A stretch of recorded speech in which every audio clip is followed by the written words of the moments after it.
Hi everyone and welcome back to my channel. I'm sorry I've been away for so long. I've been working 2 jobs, I've literally had no time. I've been relaunching my blog, which is beneaththebrush.com if you want to go and check it out. But I finally want to get back into this whole YouTube thing and kind of get weekly videos up again. And I was going to do a monthly favourites for you, but since we are midway through a month, I thought I'd just do a current favourites.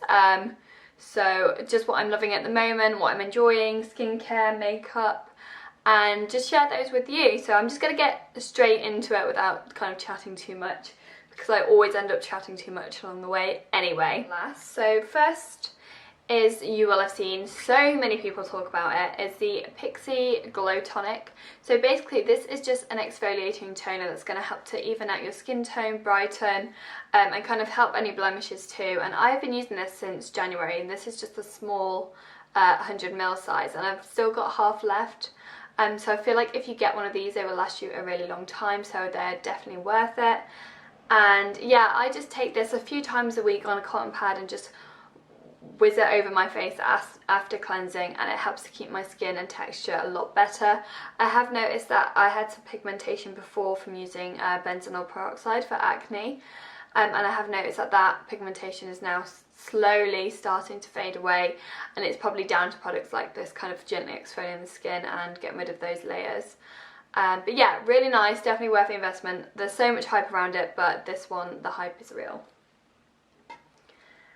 Next up is a face mask. Obviously I do have combination skin, I'm prone to blemishes still, I have hormonal breakouts, but I've been using this face mask from Rodial, and it's their Super Acids Extreme Hangover Mask.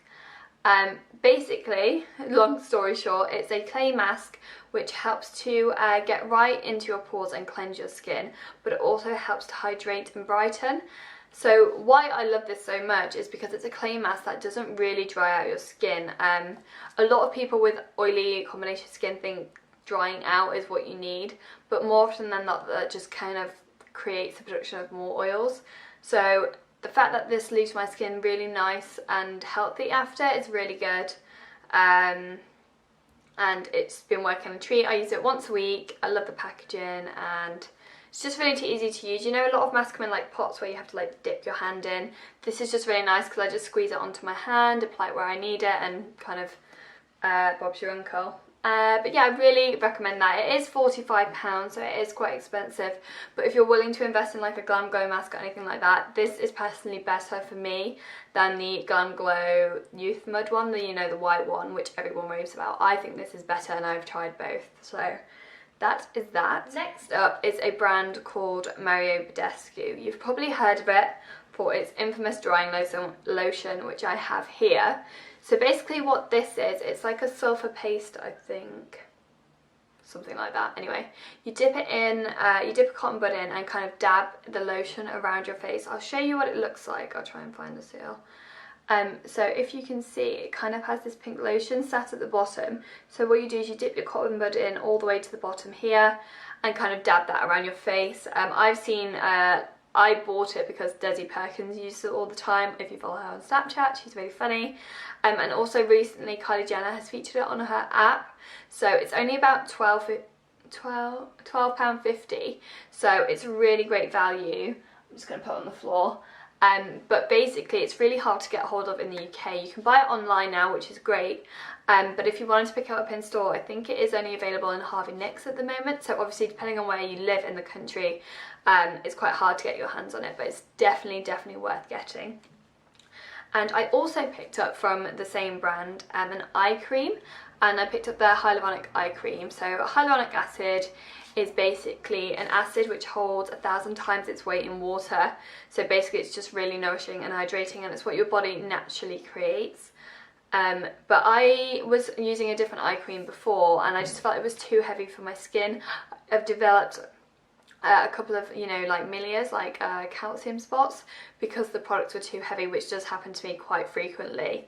So I had to kind of stop using that one, and I wanted a really lightweight cream that's going to hydrate my under eyes, because I wear a lot of concealer, I have really dark eye bags, I have deep inset eye bags, I have the whole thing going on. So this has just been a really nice lightweight cream that I've been really enjoying, and I would definitely recommend if you're looking for a basic eye cream I think it was about £15.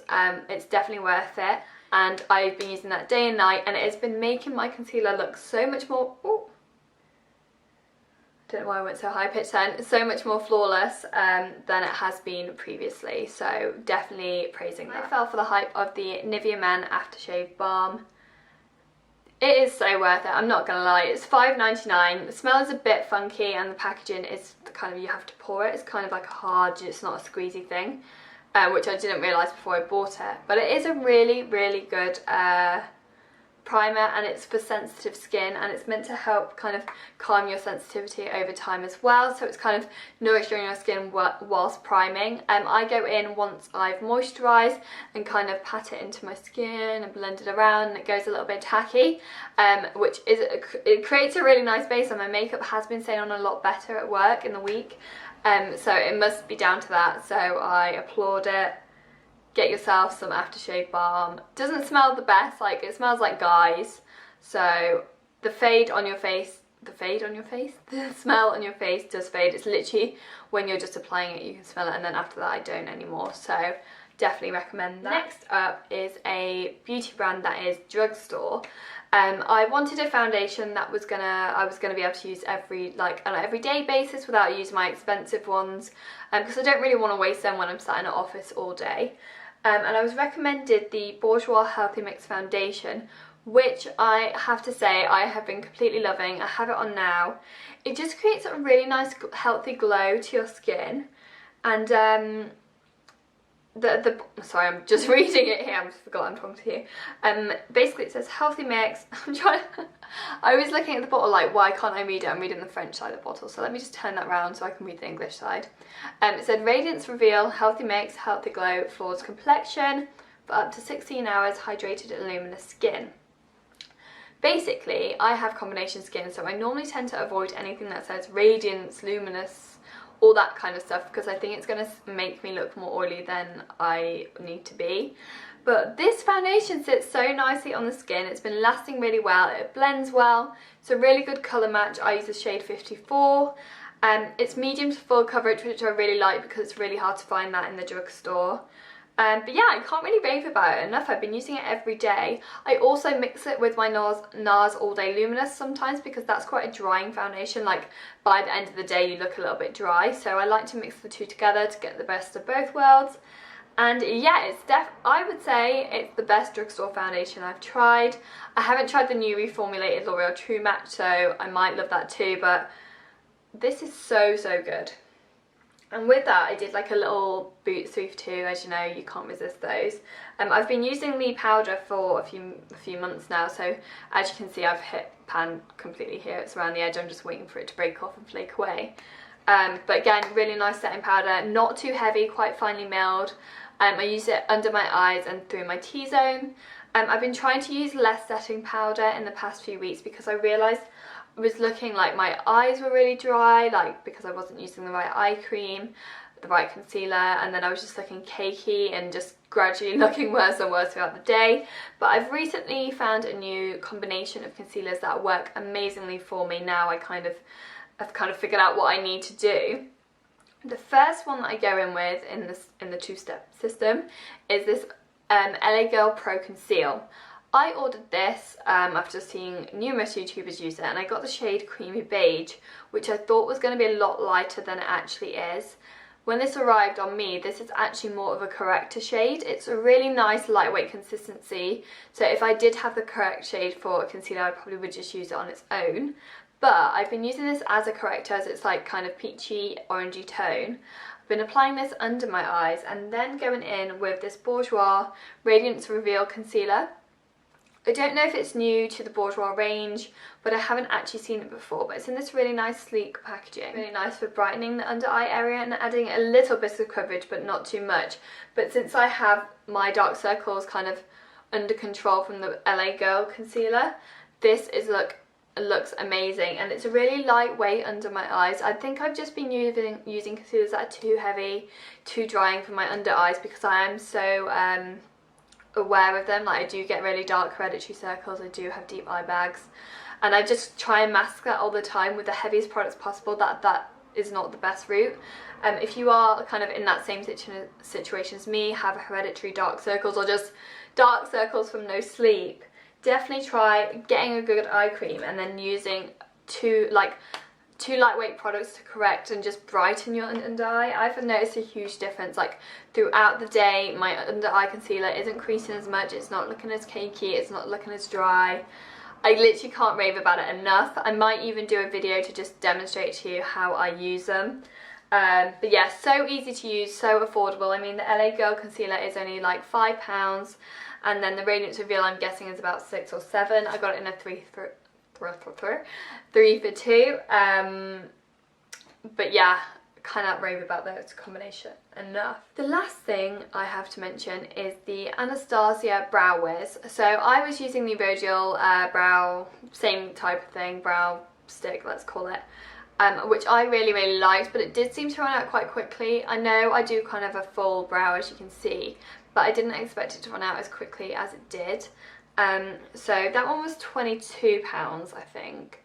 And I decided to try out this Brow Wiz instead because it's a little bit cheaper. It's 15, so that is quite a big jump, £7. Not that I saved it because I probably spent it somewhere else, but I picked up the Brow Wiz in the shade medium brown.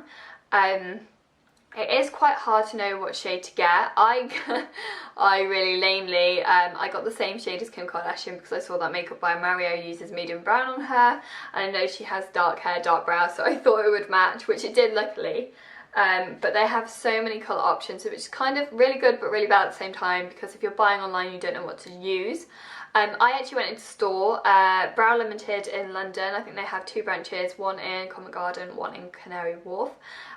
They sell their brow products in store, which is really good because that allows you to try out and see the products and kind of get a feel and see what shade suits you best, which is really hard when you have like soft brown, dark brown, medium brown, chocolate brown, ebony. Like, what am I supposed to use?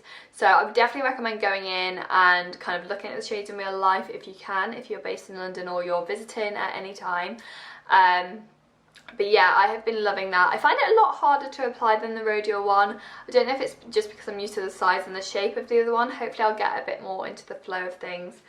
But yeah, I really like it. I like a strong brow. I will continue to like a strong brow. So Anastasia obviously has such a good reputation too, so you can't really go wrong. That is it for my current favourites. I will try to get more videos up for you, as I do really enjoy filming and kind of talking to myself, which I do all the time anyway.